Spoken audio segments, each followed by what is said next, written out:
Interpretation is the most important, the most pivotal in global harmony, global well-being, and global happiness.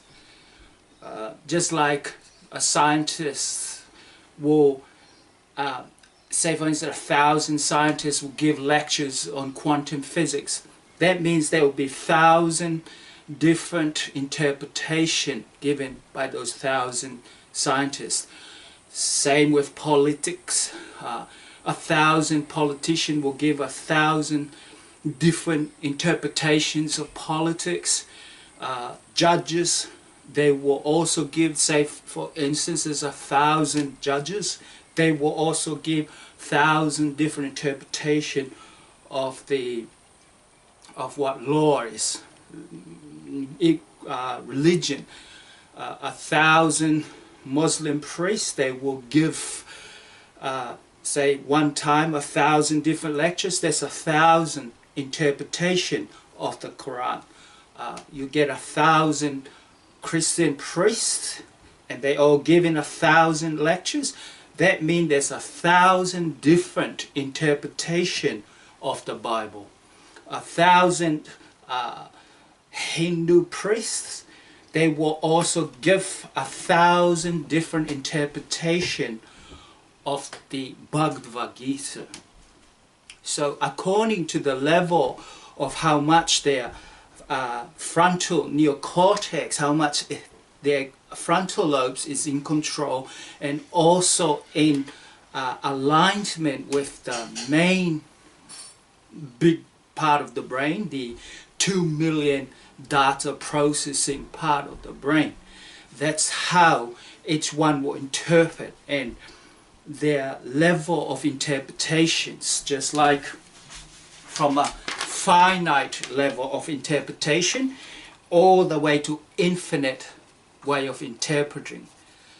So I have been here for 52, just after 52 years, that's 19,077 days, and I have not seen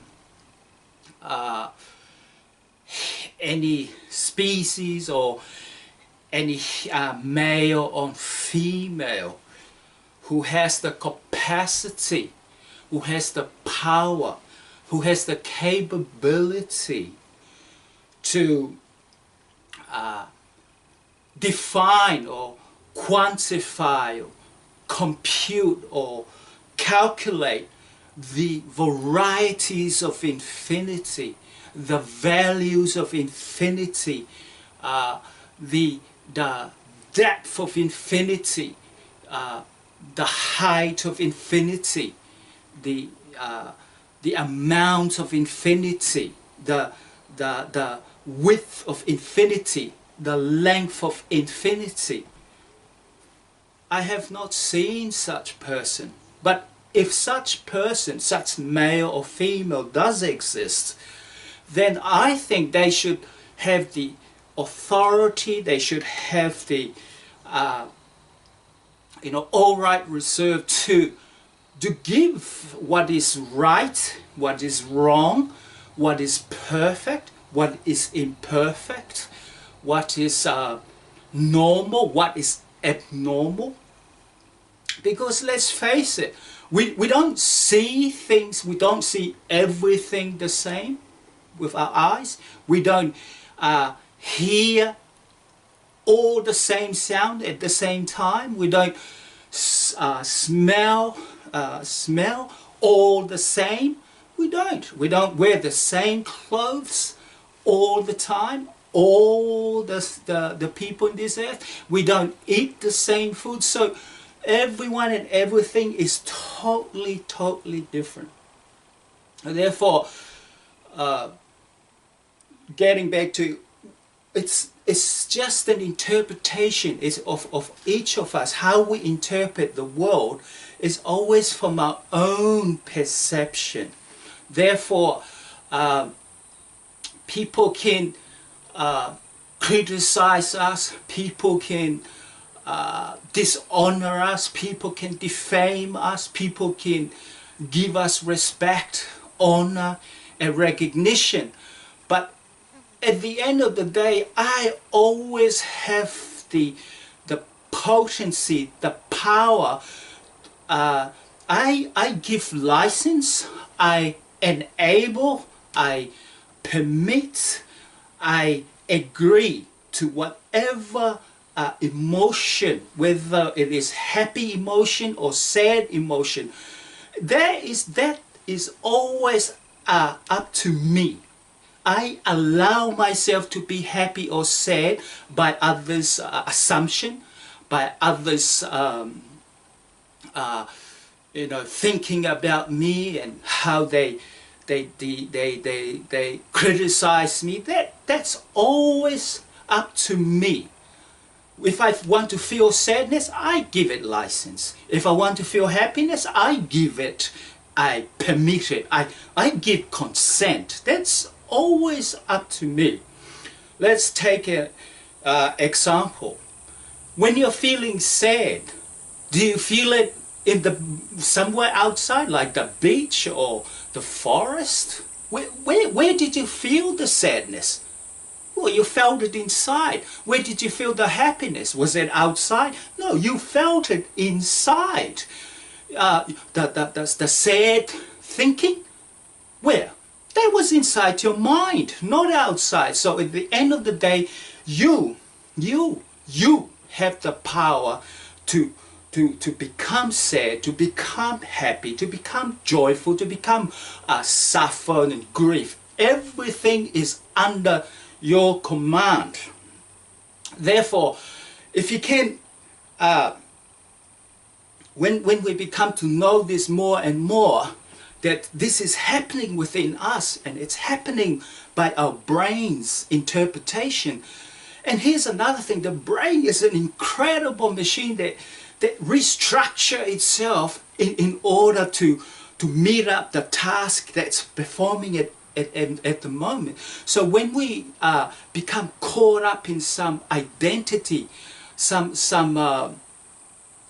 belief or some dogma, that's imprisoning our brain. So it's unjust. So do justice to your brain by allowing it to be free, to look at this, to be inquisitive, to learn.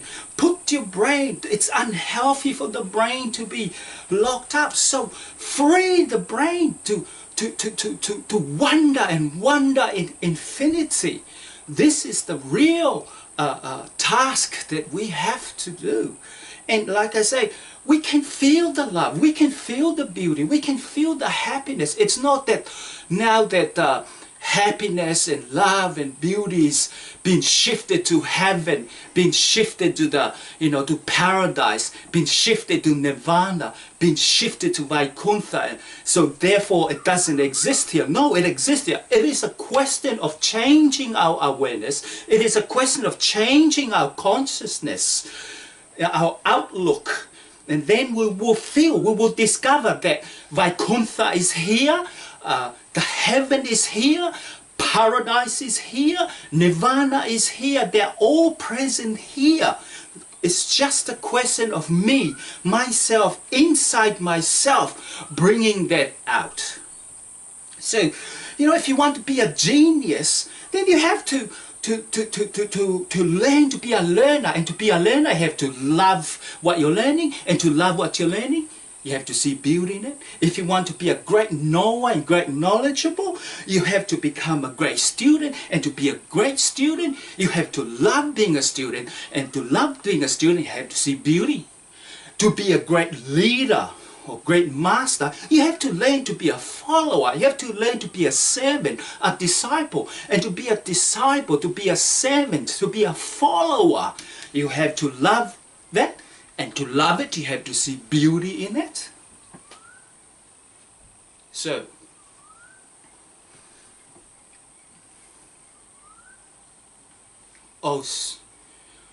oh brothers and sisters, we are sons and daughters, descendants from infinite love and beauty. We were forged, carved and made in the image of infinite love and beauty. So awake, arise, march forward, march inward, and fulfill your destiny. We go back to infinite home, to our infinite consciousness, our infinite reality, where every feeling, our every thought, our every word is crowned, anointed, coronate with the quintessence, the substance, and the life force, the lifeblood of infinite love and infinite beauty.